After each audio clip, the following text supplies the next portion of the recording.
नमस्कार, मैं हूं आरोही और आप देख रहे हैं स्कूल तक न्यूज चैनल। प्रधानमंत्री नरेंद्र मोदी ने गुरुवार को कहा कि भारत संयुक्त राज्य अमेरिका में अवैध रूप से रह रहे हैं, अपने नागरिकों को वापस लेने के लिए तैयार है और मानव तस्करी के पारिस्थितिकी तंत्र को खत्म करने के लिए आवश्यकता पर बल दिया।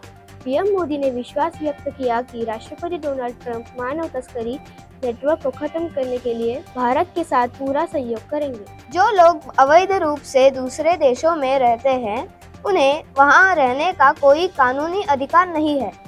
जहां तक भारत और अमेरिका का सवाल है, हमने हमेशा कहा है कि जो सत्यापित है और वास्तव में भारत के नागरिक है, अगर वे अवैध रूप से अमेरिका में रह रहे हैं, तो भारत उन्हें वापस लेने के लिए तैयार है। पीएम मोदी ने अपनी द्विपक्षीय वार्ता के बाद राष्ट्रपति ट्रंप के साथ एक संयुक्त प्रेस कॉन्फ्रेंस में एक सवाल का जवाब देते हुए कहा। उन्होंने बताया कि अवैध रूप से रह रहे ज्यादातर लोग सामान्य परिवारों से हैं। उन्होंने कहा, उन्हें बड़े बड़े सपने दिखाए जाते हैं और अफसर गुमराह करके यहाँ लाया जाता है। हमें मानव तस्करी की पूरी व्यवस्था को खत्म करना होगा। अमेरिका और भारत को इस परिस्थिति की तंत्र को जड़ से खत्म करने के लिए मिलकर काम करना चाहिए ताकि मानव तस्करी खत्म हो सके। हमारी बड़ी लड़ाई इस व्यवस्था के खिलाफ है और हमें विश्वास है कि राष्ट्रपति ट्रंप इस व्यवस्था में भारत को पूरा सहयोग करेगी।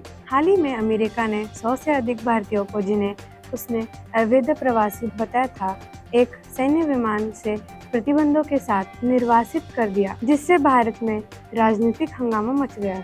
विदेश मंत्री एस जयशंकर ने संसद में निर्वासन के मुद्दे को संबोधित किया था। अधिकारियों ने कहा है कि जिन परिस्थितियों में लोगों को वापस भेजा जाता है, उनसे जुड़ी चिंताओं के संबंध में भारत अमेरिकी अधिकारियों के संपर्क में है। अपने भाषण के दौरान पीएम मोदी ने द्विपक्षीय संबंधों को मजबूत करने में अमेरिका में भारतीय समुदाय के योगदान को स्वीकार किया।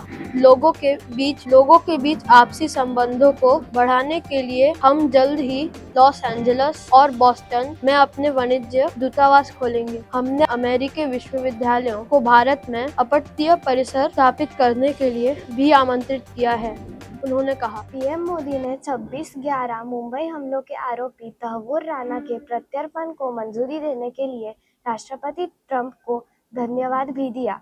भारत और अमेरिका हमेशा आतंकवाद के खिलाफ लड़ाई में साथ खड़े रहे हैं। हम इस बात पर सहमत हैं कि सीमा पार से उत्पन्न आतंकवाद को खत्म करने के लिए कड़ी कार्रवाई की जानी चाहिए। मई 2008 में भारत में अपराध करने वाले एक अपराधी के प्रत्यर्पण को मंजूरी देने के लिए राष्ट्रपति का आभारी हूँ। भारत की अदालतें आवश्यक कानूनी कार्रवाई करेंगी, उन्होंने कहा। पीएम मोदी ने राष्ट्रपति ट्रंप को भारत आने का निमंत्रण दिया और 2020 में उनकी पिछली यात्रा को याद किया। उन्होंने कहा, भारत के लोग अभी भी 2020 में आपकी यात्रा को याद करते हैं और आपका फिर से स्वागत करने की उम्मीद करते हैं। 140 करोड़ भारतीयों की ओर से मैं आपको भारत आने का निमंत्रण देता हूँ। ट्रंप ने अमेरिका और भारत के बीच विशेष संबंध और मजबूत करने के लिए नए समझौतों की घोषणा की। आज के लिए इतना ही। देखते रहिए स्कूल तक न्यूज चैनल। नमस्कार।